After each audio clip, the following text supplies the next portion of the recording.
freaking first cut. Golly. Hello, YouTube. We're in the Bahamas for the Hero World Challenge, and we've got all your DFS needs covered, plus a little bit of breaking news. Hit the like button. Make sure you're subscribed. We'll get started right now. Welcome to the First Cut Podcast. I'm Rick Gehman, joined today first by Nejad. See ya. Happy post-Thanksgiving and hello. Hello to you. Happy to be back with you all on a Monday. It's going to be just a kind of some broken Mondays for us until probably early January, but I'm happy to be with you all today. Let's go. Greg DuCharme is here. Greg, good to see you. What's going on, boys? I hope everybody had a great Thanksgiving. A lot to be thankful for this year, including you guys and everybody who watches and listens to us here on the First Cut. So it was a great weekend, and happy to have a little DFS to talk about tonight. Yeah, which we certainly will. But alert, breaking news. The big cat, Tiger Woods, is out. Withdrew from the Hero World Challenge.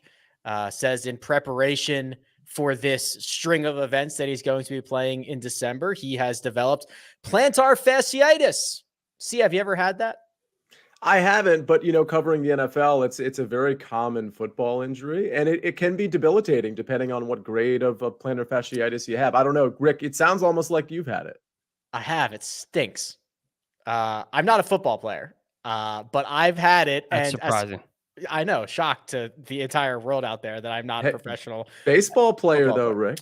That's baseball right. Player. So, as far as I'm aware, the only treatment, I guess if it's really bad, you could get surgery, but it's like rest. Like you have no other option but rest, and it is very, very painful.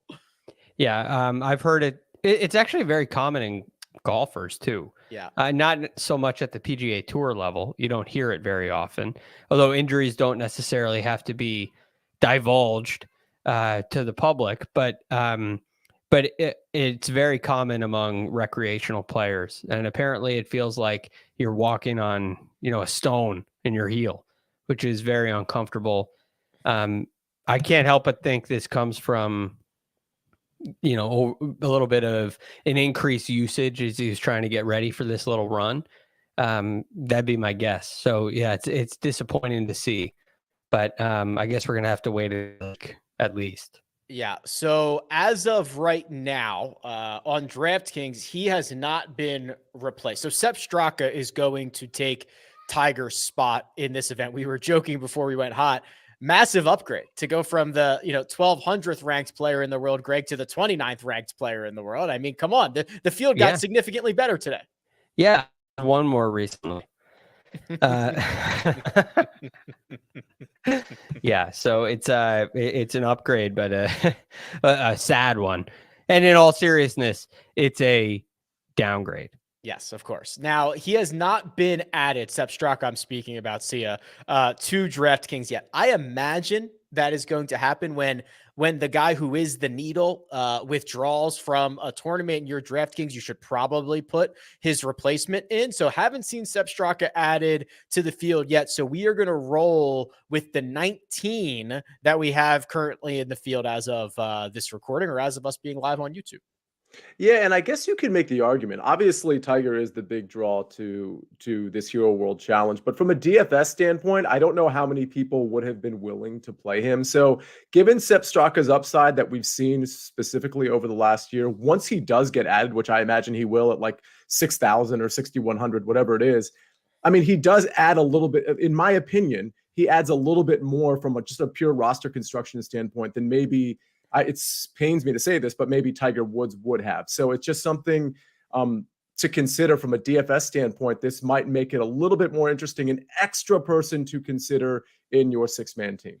Yeah, and Greg, it's going to be a little bit weird because you're basically rostering like 30% of the field in every single lineup, 6 out of 19 or 20 maybe if we get Sepp Straka added to this at some point. So there's going to be a lot of outrageous ownership numbers. You're going to see somebody like 52% owned or something outrageous like that. So we've got to recalibrate our expectations a little bit. Yeah, I think there are a couple areas where you have to recalibrate, not only with ownership, but also when you look at past results.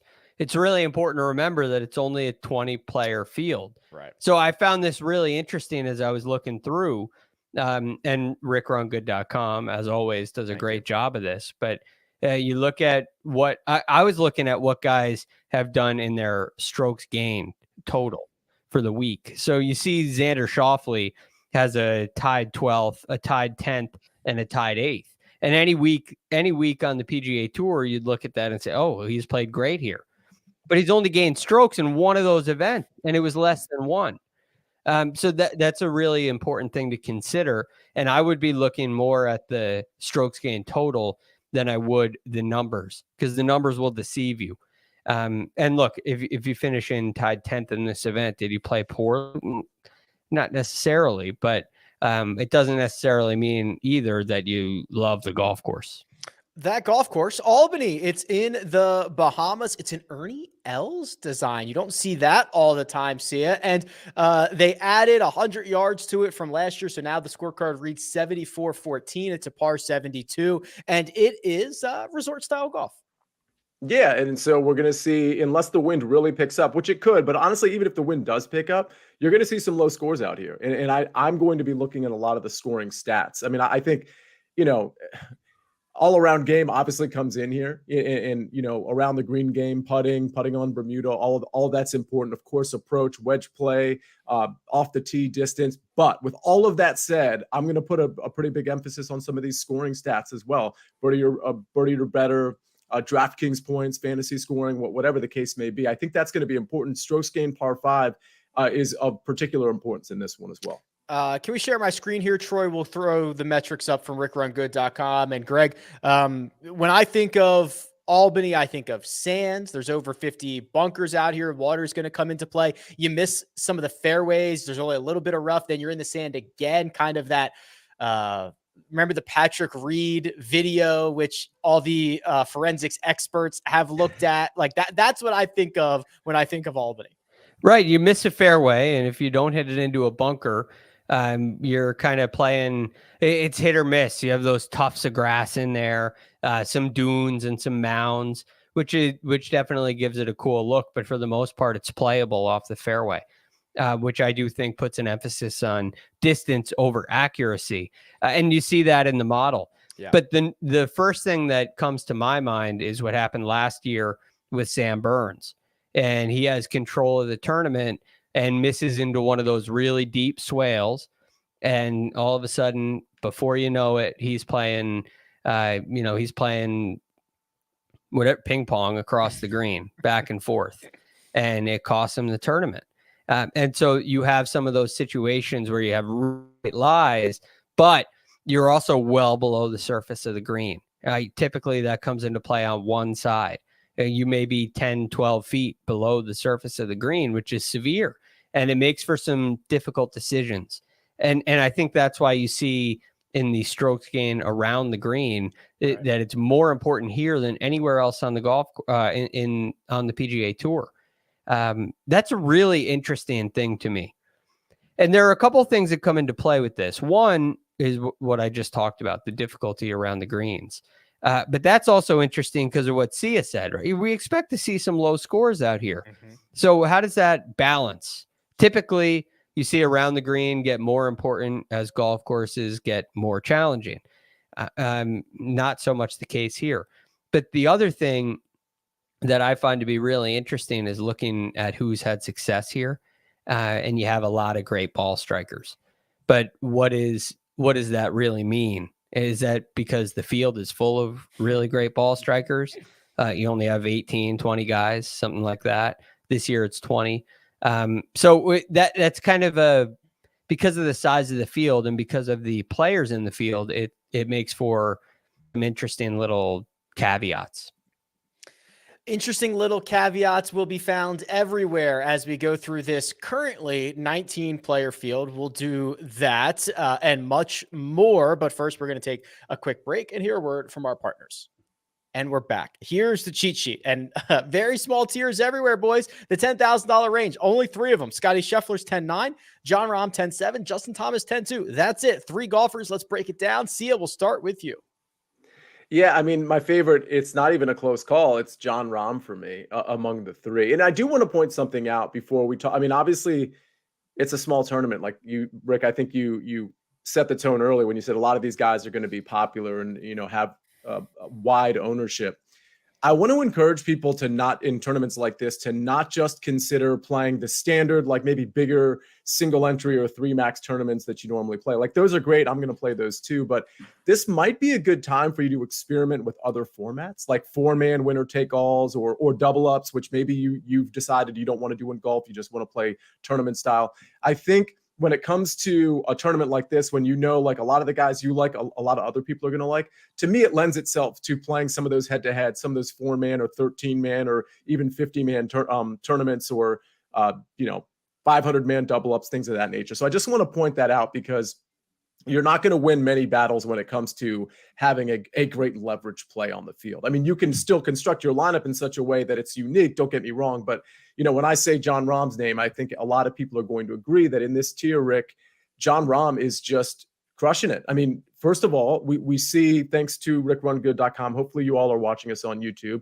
DP World Tour Championship, the CJ Cup, Open de España, like this guy, BMW PGA Championship, he is absolutely killing it. And the strokes gained metrics, they are backing it up. So I don't really see an argument to take Scheffler or Justin Thomas over Jon Rahm unless you're just trying to be different. And frankly, as it pertains to Scheffler versus Rahm, I'm not sure how different those ownership percentages are going to be.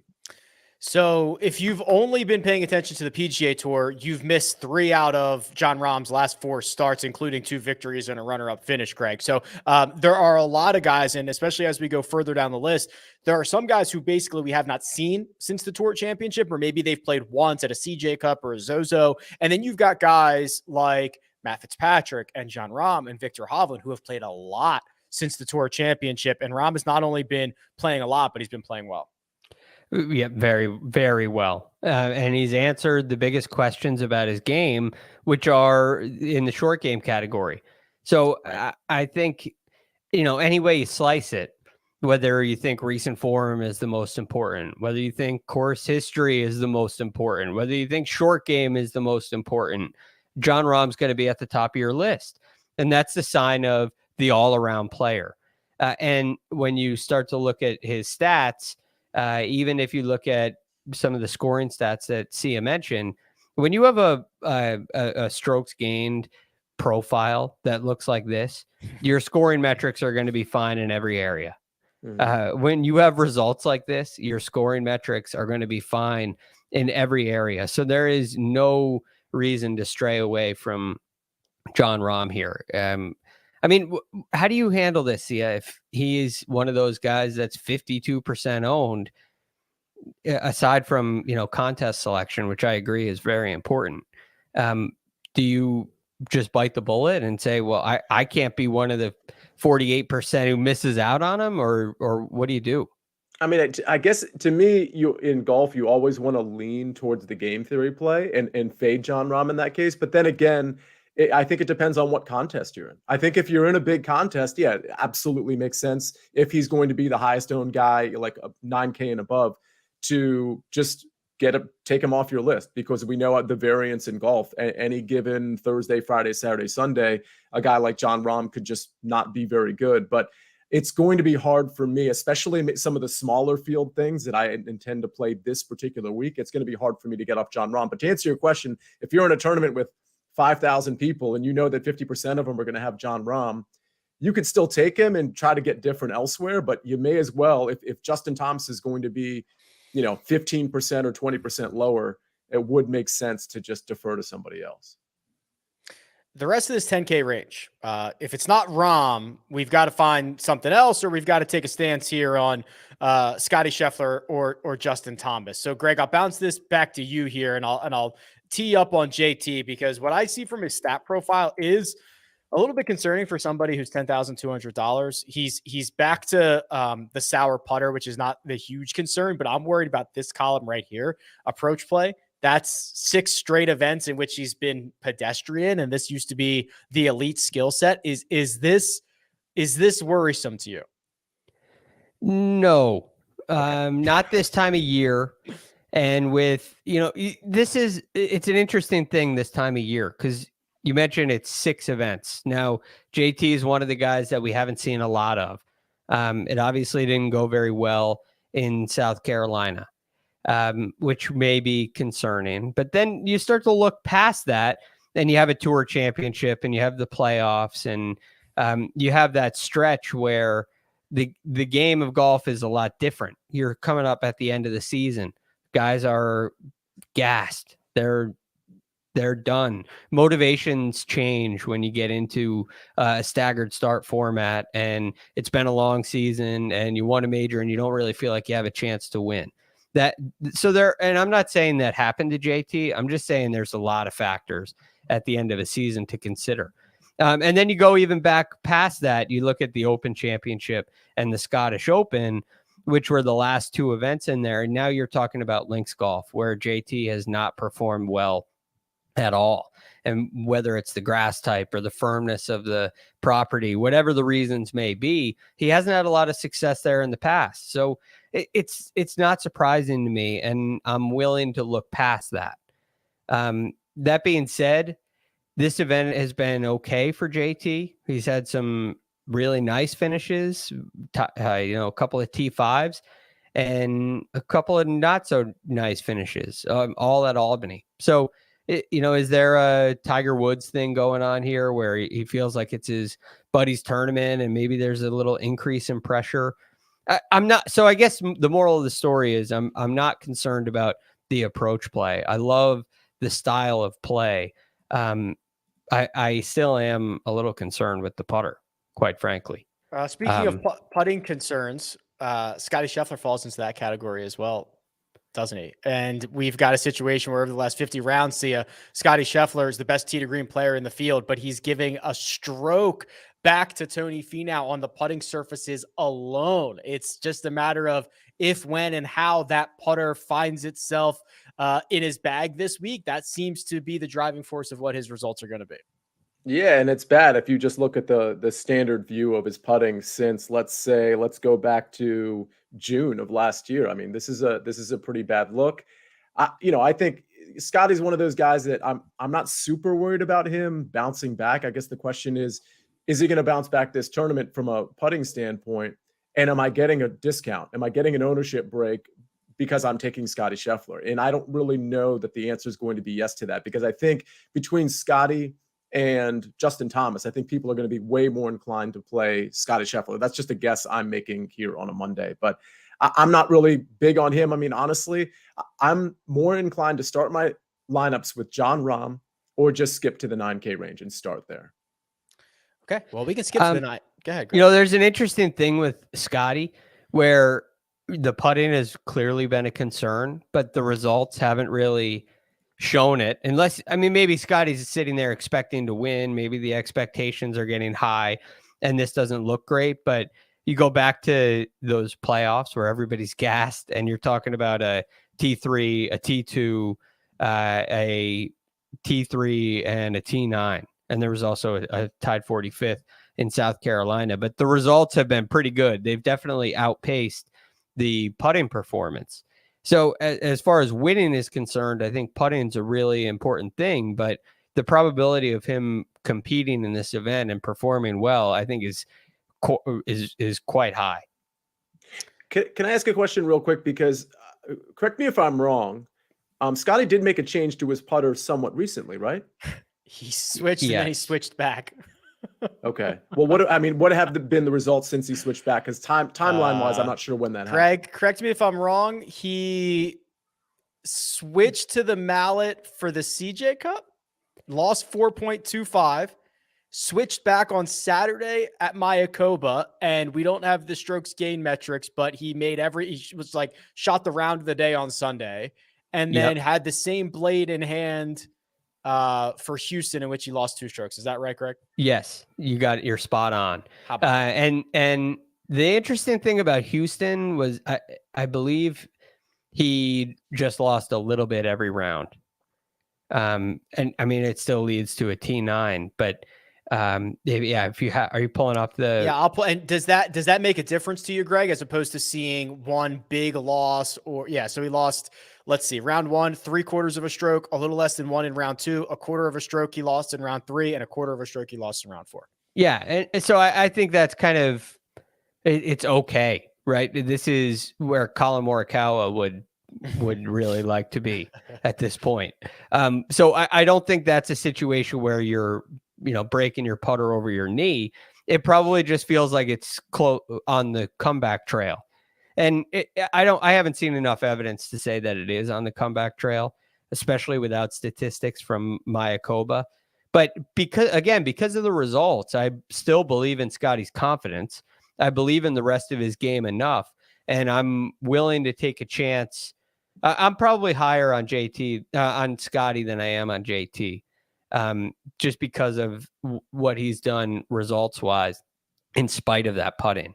And if we're looking at him as a Colin Morikawa or somebody else with these results, knowing there's a weakness in his game, which there has been since the Masters, I think this is like a team no putt hero, right? And everybody would be all over him, but he was world number 1. He won 4 tournaments in a row. He won the Masters, and he accomplished so much in such a short period of time. I think our expectations changed. But if this guy was still looking for his first win, I think everybody would be salivating over him, and I think his price would be a lot lower. So I don't know. It looks like we lost for a minute here. We did, but I agree with the sentiment. I want to ask you, while we're waiting for Rick to come back, can we just go to the 9K range real quick? Because my thought here is, if I started a lineup with Xander and Tony Finau, like, to me, that's almost like where I want to start in my non-John Rahm lineups, whether it's whether it's a double up or like a small entry field. Why can't I just start there? Well, and we do have Rick back. Sorry. But I think you can start there. I mean, if these guys if they were in the 10K range, I don't think anybody would be surprised. Right. I think that's the point. I think that's the larger point I'm making is, Rick, you always talk about this. And so now it's something that I think we talk about on this show a lot, where you have to put somebody in a price tier. People have to fall into little slots. And we could have made this 10K range 5 deep, and we could have had Xander. Well, certainly we could have had Tony Finau up there. Maybe you make a lesser argument for Xander. Maybe not. I'm not really sure. But the fact that Tony's 9,300 and Xander's 9,900 is about as arbitrary as you can possibly be, as it relates to Justin Thomas being 10,200, right? Right. And let's just go to those guys, and I'll try to avoid. I literally just pulled the rookie mistake and clicked leave studio. And I was like, oh, well. He hates us. Now I knew it. Wow. I'm so Greg, I talked to you about this. It's been 2 years since I've done that. Yeah. The 9,000. I guess you didn't like my take. It was so bad, I just ejected myself from the conversation. Xander Schauffele, 9,900. Tony Finau, 93. Greg, I could argue Tony Finau's the best / hottest player in this field. He's $9,300. Xander is here. You feel like in a no-cut event, he's never really going to get you in trouble, even though he hasn't had a ton of success around here. What do we do with these two guys? Yeah, I think, to me, I'm very curious to see what ownership is and if there's a significant lean either way. But Tony Finau's game is really hard to ignore.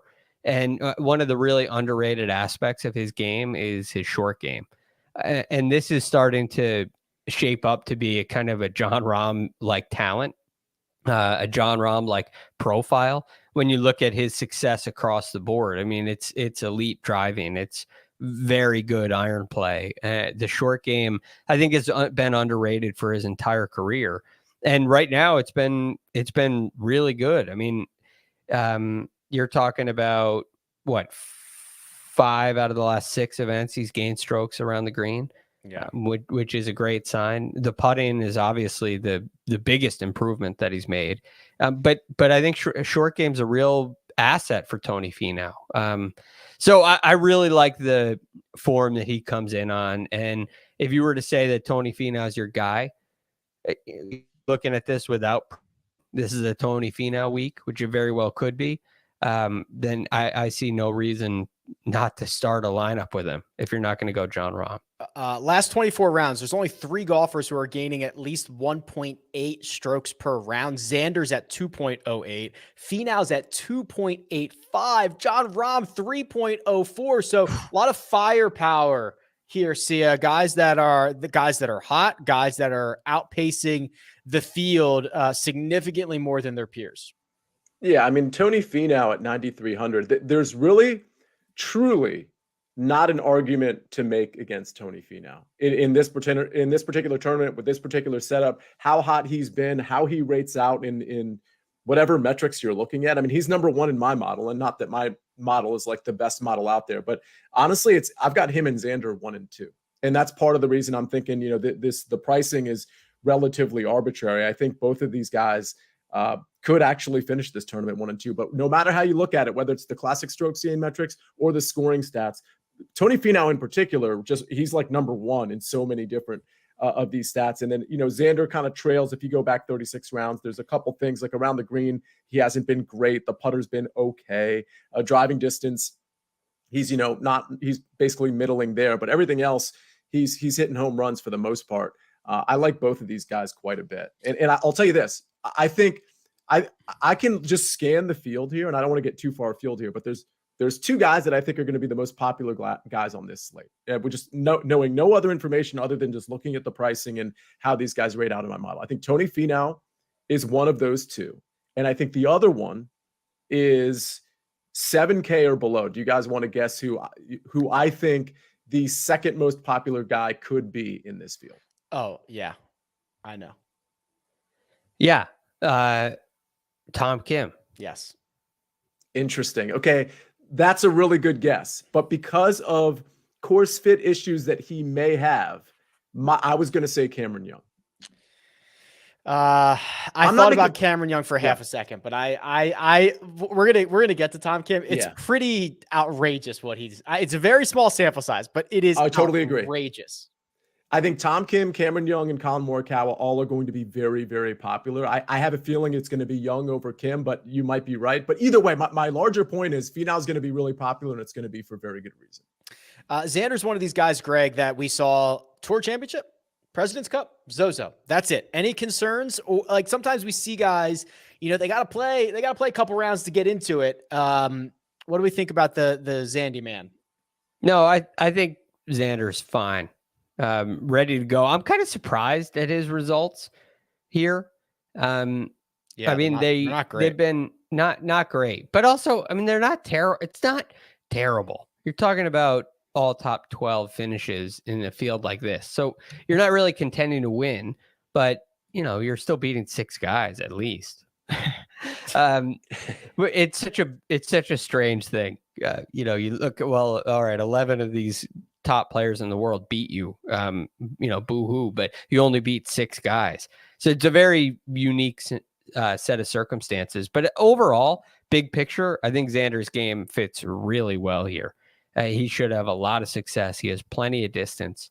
I think when Xander's on his game, his short game is, right up there with the best in the world. It hasn't been lately. You look at the Tour Championship and the BMW, and it wasn't great. But I don't really look at that as a concern. So I think the upside for Xander Schauffele is not as high as it is for Finau, or anyone in the 10K or 9K range. But I do think Xander's a pretty safe play. Last 36, as I mentioned, those 3 guys at the top, Finau, Rahm, Xander, all gaining over 2 strokes per round, all gaining across the board in each of the 4 major categories. It's scary, scary stuff for those 3. We're going to find some value in this field, and we're going to start with the defending champion. But first, we're going to take a quick break and hear a word from our partners. And we're back. $8,000 tier here, and it's Victor Hovland at $8,700, Matt Fitzpatrick at $83,000, Sia Nejad. That's it. 2 golfers in the 8s. What do we do? Yeah. So here's one thing I'll say. I think if you play both of these guys, your lineup's definitely going to be different. I think I think a lot of people are just going to skip those 2 guys, quote, skip this range, which again is only 2 people deep, but I don't think people are going to be playing both of them. So I just think that's something to consider. Between Hovland and Matt Fitzpatrick, I'm probably more likely to play Matt Fitzpatrick. For one, he rates out a little bit better for me, even though I understand the Hovland's the defending champion, but Matt Fitzpatrick rates out a little bit better, last 36 rounds. And I think he'll be slightly lesser owned because he doesn't, first of all, he's typically not as popular as Hovland, I don't think. But also, I just don't think he's going to have the ownership. So relative to Hovland. So I think that's probably where I'm going. What is he really good at? I mean, the strokes gained par 5. I mean, we know he can get it out there. He's added some distance, but the strokes gained par 5, I have him number 2 last 36 rounds. So that's something I'm certainly emphasizing. And he rates out really well there off the tee, as you can imagine. I've got him top 5 last 36 rounds there too. Last 50, Fitzpatrick, the 4th best player in this field. Last 100, I bet you he's even better. 3rd in this field behind Scotty Scheffler and John Rahm. Greg, we have to really consider Matt Fitzpatrick. I mean, 100 rounds, that's a year's worth for a lot of these guys. He has entered a completely different echelon of golfer. Yes. And he's time and time again just proved why. And he has been incredibly valuable any way you look at it. I think there's a style that he has off the tee where you could argue he's a top 5 driver of the golf ball in the game. He is not as long as, your typical top 5 drivers. And he may not appear to dominate a golf course with the driver, but he is so automatic off the tee. And it just gives you great confidence. I know he's added distance. He's still not one of the longer players out there, though. But he is so accurate. And he's kind of become this blend of Jordan Spieth kind of distance, but with top 10 accuracy on the PGA Tour. And it's just a lethal combination. He's had a great putting season. He's made some real improvements in his short game with the cack-handed chipping, as he calls it. And I mean, he is an all-around stud. So yeah, Matt Fitzpatrick, you're absolutely right, has entered a different class. Both Matt Fitzpatrick and Victor Hovland are playing for the 7th time since the Tour Championship. These guys have hardly taken a week off. Victor's results, they're okay. Right. He's got the T5 at the Zozo. He has the T5 at the BMW PGA Championship. He was a top 10 finisher in his title defense at Mayakoba. The ball striking numbers aren't as good as we would normally like to see from Victor, but he has improved in the short game categories. Where do we kind of rate up on the defending champ this week?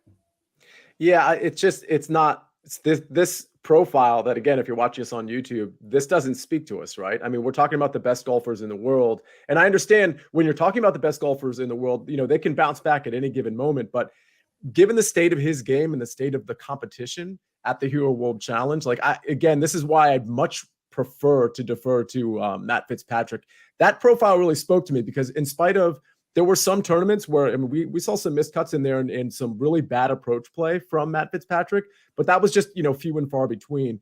His putter has been lights out. And again, I'm talking about Fitzpatrick. I don't see that from Victor Hovland. I don't see any sort of lights out scenario where we see guys like Matt Fitzpatrick and a lot of other people that are, let's say, 7,500 and above that have just these lightning rod green metrics across the board. And I don't see it with Hovland. So I just don't think I'm willing to take the chance here. If Hovland was where listen, Hovland's 8,700 and Morikawa was 6,900. You know what I'm saying? If Hovland was somewhere down where Morikawa was, then I think it's a different conversation. But I don't see the reason to play Hovland at that price unless you're getting a major ownership discount, which of course you're not going to get because everybody likes to play Hovland and he's the defending champion. Victor Hovland, sixth most expensive golfer in the field and the 6th best in strokes gained total over the last 24 rounds. Pretty fair price on the defending champ. Let's go to a larger group of golfers, Greg, in the 7K range. Sungjae Im, 7,800. Jordan Spieth, 75. Tommy Fleetwood, 73. Then we rounded out with Sam Burns at 72 and Shane Lowry at 7,000. Okay, let's assume we can't play them all. So let's pick one or two out of here. Yeah, it's a massive range. So, of course, you can't play them all. Huge. But I'm most interested in the bottom 2 players in this range. Tommy Fleetwood's interesting, too. I mean, they all are to their own degree. And I have a feeling that Sia is going to talk a little about Tommy Fleetwood. But I'll start with Sam Burns. Why am I so interested in him? One, we already talked about he gave away this tournament last year. With one incident on, I think it was the 14th hole where he started playing ping pong back and forth. That can do a couple of things to a player. One, it can make you really nervous and fearful, and you can look at those swales and say, oh boy, I don't want to go down there again.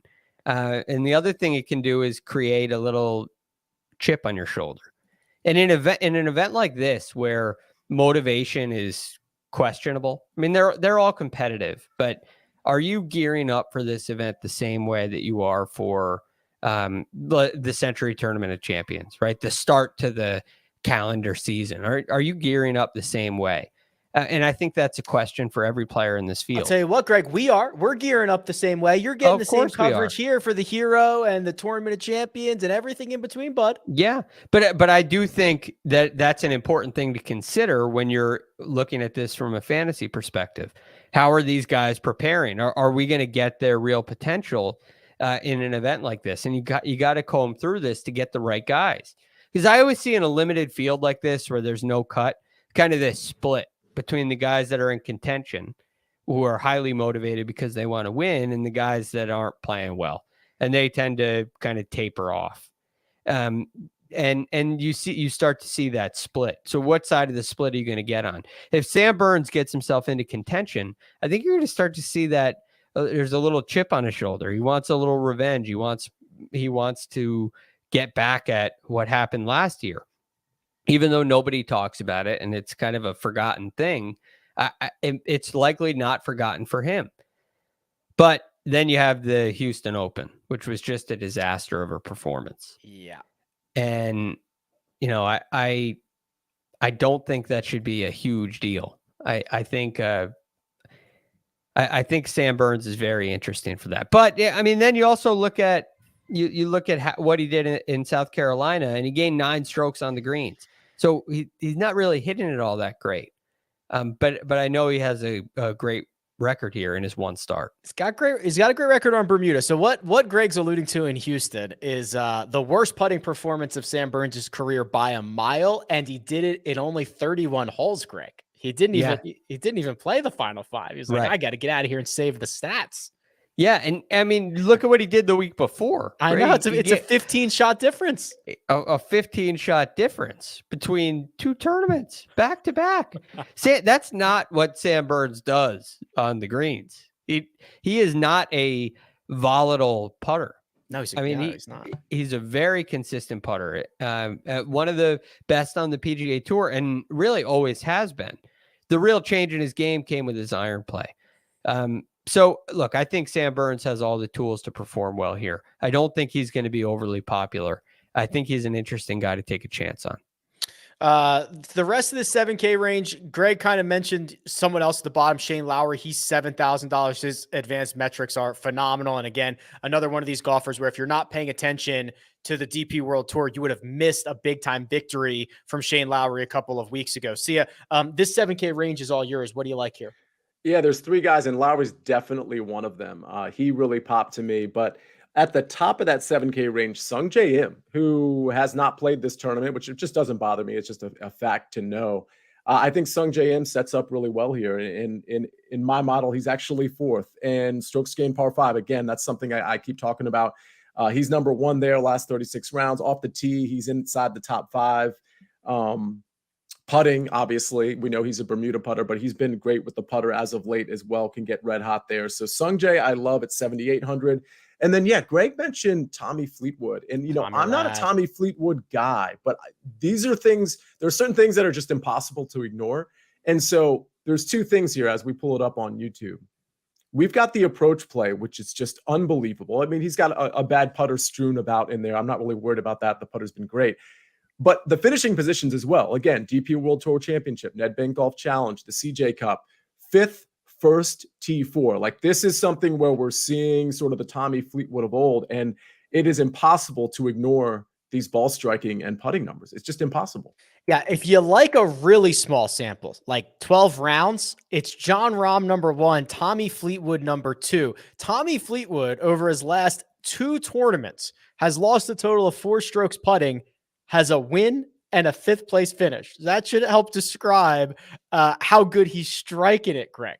Yes, and he has a great short game and always has. Yes. Again, he's struggled with putting, and this happens all the time where guys who struggle on the greens, their short game gets lumped into that.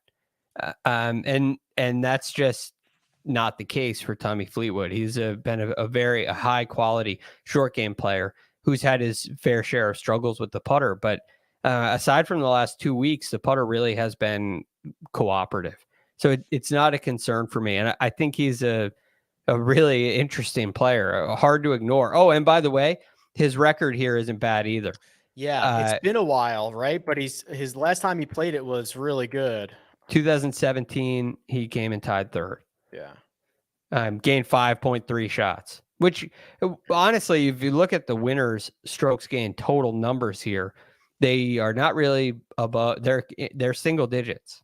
You see single digit winners here. Correct. Yeah. When Rahm won it, I think he gained like 8 strokes or 9 strokes to the field. So you don't have to have, as you can imagine, you don't have to have a ceiling 17 strokes gained performance to beat 150 guys. You got to gain like 8 or 9 and beat 19. Right. And that can win. Now, I think Jon Rahm also has like an 8 where he gained 8 strokes, and yeah, when he won, he gained 9.89, and he came in second with 8.17. Yes. But there are plenty of years where 8.17 would have won. So it's just interesting. I think the other thing about Fleetwood that really matters is that he's played these 3 tournaments that we're just banding about, like that we're talking about, that he's just crushed it. Those have all happened within the last 30, 35 days. So we have questions about some of these guys who just haven't played in a while. We don't know what type of form they're going to be in. You know, we can kind of make a guess. Are they going to be good? Are they going to be rusty? We're just guessing there. But with Tommy Fleetwood, there's no guesswork. We know he's coming in hot. We know he is arriving on this course thinking, I'm one of the hotter players in golf right this moment. And I think that carries some weight here. And also in the motivation thing, sorry, Rick. Nope. We talked about motivation for players coming in.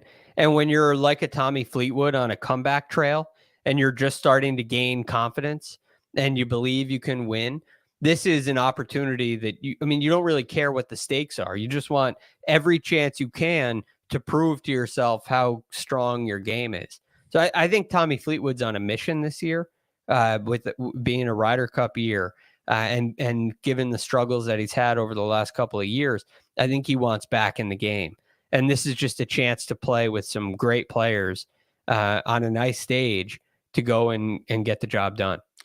I think he's got the most tread on the tires. I think this is his 8th start since he did not play the Tour Championship, but since like that ended, this is going to be his 8th start. So he's played a lot this fall, which you could look at it in a lot of ways. Doesn't seem to be hurting him because he's peaking right now. The game's real fit. I think we have to at least consider Jordan Spieth here at 7,500. I have said, Sia, that I would not be surprised to see him win this. I would not be surprised to see him finish dead last. In fact, he has actually accomplished both of those feats, right? He finished dead last year, 16th the year before. We didn't play this in 2020. He won it in 2014. He's got a bunch of other great finishes at Albany after that. I mean, it's just like, I have zero idea where this guy's going to finish this week. Yeah, and I think part of the thing that complicates that, if you could pull up his profile just to see what the putter has been like, because that's something that I think is going to be hard to reconcile when you're trying to debate the merits of playing Jordan Spieth here. This is basically by far the worst putting year of his career. Not even close. Right. He did talk about this after the Ryder President's Cup, where he, of course, went 5-0. And he was feeling a lot closer with it. And yeah, that's another caveat to throw in here. Like, we haven't seen him. We saw him at the CJ Cup, and it wasn't great. But at the President's Cup, he didn't lose. Anyway, he did talk about how he was feeling really close. So was that a peak? Is this like a little time off, and then he's going to try to peak again for the start of the season? I don't know where he is with his schedule. So I agree. I'm kind of throwing my hands up in the air with Spieth. I don't know where to put him. And for that reason, I'm out. Oh, do you watch Shark Tank? Yeah, baby. Yeah, I like that show. Yeah, it's so It's good. a great show. $6,000 range. Here are the big names that could be fairly popular. Colin Morikawa is $6,900. Cameron Young is $6,700. Max Homa, new proud dad, 66. Morikawa just got married. Homa and his wife just had a baby. Tom Kim, now 2-time winner, 6,500. Corey Connors just added to the field, 6,300. Billy Horschel at 61 and Kevin Kisner at $6,000. That's the entirety of the $6,000 range. No Sepp Straka as of yet. I imagine if he gets in this field, he'll be slotted somewhere in here, Sia. But what do we do with the current state of the 6Ks? I'm glad you went to me first because there's only a couple guys I like here. I mean, I'm probably going to be willing to play more than a couple because these two are probably going to be pretty popular, but I like Cameron Young. I like Tom Kim. I think Cameron Young sets up really well for this particular course. I mean, certainly if you're looking at driving distance and off the tee, he's going to absolutely crush it relative to the field there. The around the green game has actually been pretty good. The scoring stats are pretty good, not great. Birdie or better's good. So I just think Cameron Young's in a position getting 4 rounds to really pile up the scoring potentially, to really take advantage of the par fives. As I say that, I look at his strokes gained par fives the last 36. It's not amazing. But again, I think Cameron Young at this price is in a really good spot. And Tom Kim, even though he is a shorter hitter and probably the shortest hitter in this entire field, it's so hard for me to make an argument against him, especially at this price. We'll have to see where his ownership ends up being, but I just think Tom Kim has shown us that he can win pretty much anywhere. Luckily, Kevin Kisner is in this field, or else Tom Kim would definitely be the shortest player in the field. The Tom Kim stuff is outrageous, Greg. Right, 2 wins in his last 6 starts, a T11 at the CJ Cup. The FedEx St. Jude in Memphis, the playoff event, it was a T13 there. Last 36 rounds. Here's the top 5 players in the field. 36 rounds, strokes gained total. It's about as pure as you can get. Tony Finau, John Rahm, Xander Schauffele, Scotty Scheffler, Tom Kim. Tom Kim is like $2,800 cheaper than the next cheapest of those guys. Right. And that is going to be a very kind of shiny toy down in the 6K range. It's got my attention. So yeah. And I understand that if you're looking at this and you're disregarding ownership, you're in a head-to-head or something, one of those smaller contests that C is mentioning, Tom Kim is a no-brainer. I know that he'll be really excited to have the opportunity to play in this event. I don't think he's going to be, I think he's going to come in ready to go. He's hungry. He's fiery. He wants trophies right now, as they all do. But I think what you've seen out of Tom Kim with this ball striking has just simply been elite. And because his long iron play is so good, I worry a lot less about his distance. His accuracy is so good, I worry a lot less about his distance. Though that combination makes up for himself. I mean, he can hit a 2-iron. I mean, it has a lot of Morikawa in it with the, lack of distance, but a very high degree of accuracy with both driver and the irons. So, there's nothing not to like about Tom Kim. And it's very interesting to see Colin Morikawa, Cameron Young, and Max Homa in the 6K range. So I think they're very attractive too. But I think if you want to get different, a guy you could look at is a Billy Horschel. Yeah. There may be some similarities between this place and Congaree. Maybe minor, but I could see some similarities. And Billy Horschel at Congaree finished tied 7th. He gained 6 strokes approaching the green. Mayakoba didn't go great for him, but I think this style of play will fit Billy Horschel's game. And I'm very interested in him because I think he's just been playing really well. Now, this hasn't been a great event for him in the past, although, did he play here once? I think he's only played at Albany once. He played here in 15 and he played here in 14. 15, I believe, was the first year, Greg, at Albany. So he finished 16th out of 18 or 20. It was horrible. And then T8 the year before, but that was 7 years ago. And at Sherwood. Yeah. So I'm kind of looking past that. But I think this could really be a good fit for him. He drove the ball great this year. The other thing is he's got 3 top 10s in his last 4 starts worldwide. Right. So, I mean, and he's nearly the min price. I think he and Kisner are going to be kind of forgotten, especially, I mean, you have guys that could win major championships sitting in the 6K range, right? I mean, you have elite players in the 6K range, and Horschel and Kisner are kind of just tagged in there at the very end. So there's no question some risk. Could Billy Horschel finish dead last in this tournament? Yeah, he could. But I have a feeling he's going to step up and perform this week. I mean, at $6,100, if he finishes like 15th out of 20 or out of 19, like you might have gotten away with it. Like it might not be the end of the world. Right. In that same vein, I mean, this is a name that might be a little bit more popular than Billy Horschel in terms of ownership, but probably gets a little unrecognized. Corey Connors. I kind of want to get y'all's thoughts on Corey in this one. If you like long term, that's where I think you're at. I mean, it hasn't been great. It's getting better, right? I mean, he played the CJ Cup. He gained over 3 strokes on approach. We know he was pretty horrendous at the President's Cup, bad at the Fortinet, bad at the Tour Championship. So it's been kind of awkward. But if you go and look at like last 100, and I bet you ball striking stuff, like he's the 5th best ball striker in the field over the last 100 rounds. And he's a positive putter, which I don't think a lot of people would have guessed for Corey Connors. So I'm probably more excited than most are. I think I am too. That's part of the reason I brought him. At 6,300, he certainly makes sense potentially as a pivot from Tom Kim, or maybe you have both of them in your lineup because you go heavy up top. It's been like 6 weeks since he's played, so you just got to hope he's like got it all figured out, Greg. And he's like boring, right? This is a field of guys that have a lot of volatility, or just massive consistency, sitting near the top of leaderboards.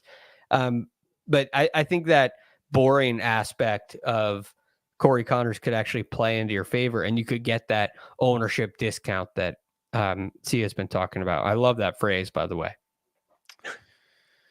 Sepp Straka, just real quick here. Sepp Straka has missed 9 of his last 15 cuts. I don't know what he's going to be priced if he does get into this field. However, he has 2 runner-up finishes in the middle. I don't get golf. I don't understand how this happens. I don't know what to do with Sepp Straka, but I'm just going to read the facts off the screen then. Yeah, I mean, depending on how late he gets added, and I'm sure it'll be tonight or tomorrow morning, but the later he gets added, the less likely people are going to be making lineups with him. So maybe that's a consideration. This is a tough scene, though. This really is a tough scene. I have to actually clarify. 2 of the cuts that he technically made were no-cut events where he lost 5 strokes at the CJ Cup and lost 1.5 at the Zozo. So it's probably even worse, Greg, than I was laying out. Yeah, I mean, what is it? Either a second place or a miscut? It's like second place or dead last. Yeah, it's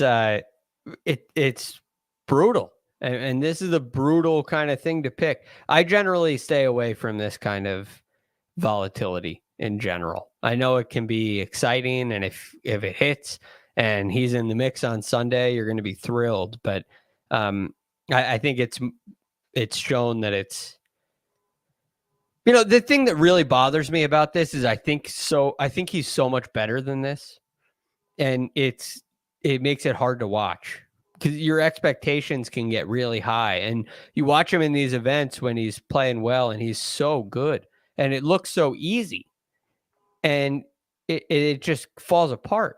So it's a hard thing for me to track. So I generally just stay away from that kind of thing. Okay. Anything else before we suspend all logic and reason and go to our stroke skate narrative lineups? Nope. Going twice. All right. Let's do it. So we throw out the strokes gained narrative lineup options. What do we have, Troy? All right. Ryan, the fantasy bunker, says the exclusive Albany resort is owned by billionaire Joe Louis, not the boxer, right? Probably a different Joe Louis. Yeah, Joe Louis is spelled differently, the boxer. Here are some other famous billionaires with a B. Tom Kim Kardashian. We are off to a great start. Let me tell you that. Sung Jay-Z Im. Doesn't get much better than that. Vince McMahon Kisner. The coach would love that one. Coach would love that. That's a good crossover there. Tom Ye Fleetwood. Kanye, although he's probably no longer a billionaire at this point, right? At least maybe still is. I don't know. Tough. Depends. So they lost a couple of Bs. Yes. So this one might not last much longer for Kanye. How about this one? Rihanna Connors. Is Rihanna a billionaire? I that would surprise me. A bill? I may have just heard something about that. I mean, I think Ryan probably did his research on this one. Okay, according to Google, well, good for her. If you just type in Rihanna net worth, I don't know how it finds this out, but it says Rihanna's net worth is 1.4 billion with a B. Wow. Good for you, Rihanna. Not even 1.1. She's like tracking towards 2. That's amazing. Yeah, well, she's only got 400 million more than a billion. Yeah, and she's also and we're like the same age. So she's doing pretty good. She's only 34. I think she's got it figured out. Wow. Solid. And then Max Ho Madonna. Although I looked up Madonna's net worth. She's got to sell more Madonna mics, Greg, because I only have her at 800. I only have her at 850 million. What is she doing?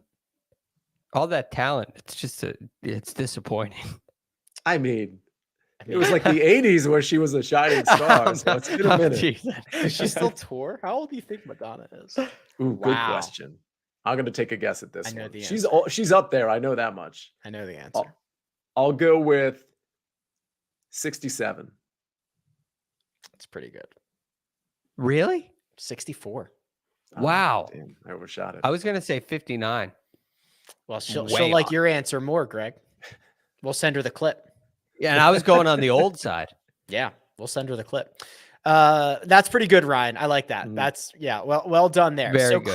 Chris, by the way, we are getting the Netflix doc soon. So Chris is saying these are the guys that we want to watch most on the Netflix doc. Pretty straightforward. It's Tiger, it's Victor, it's Billy because he's going to talk about the live defectors. Lowry seems fun. Cam Young, because as Chris says, chicks dig the long ball, and Tony Finau's got that busy home life. So Chris is excited about those 6, and I believe you can roster them all pretty easily. Yeah, I like it. Don't play Tiger, but not a good idea. Don't play Tiger. Maybe we'll just replace him with Sepp Straka. Yeah, exactly. No problem. No problem there. What do we got next, Troy? Okay. I knew we were going to get a Thanksgiving dinner lineup. This is courtesy of Eric. All turkeys are named Tom Kim. Corny Connors. So Connors makes another appearance. Yammerin Young. Do you like yams, Greg? I think Thanksgiving food's overrated. Wow. That's a big I call. like it. I like it all. It's overrated. I agree. Okay, you guys are crazy. But here's the thing.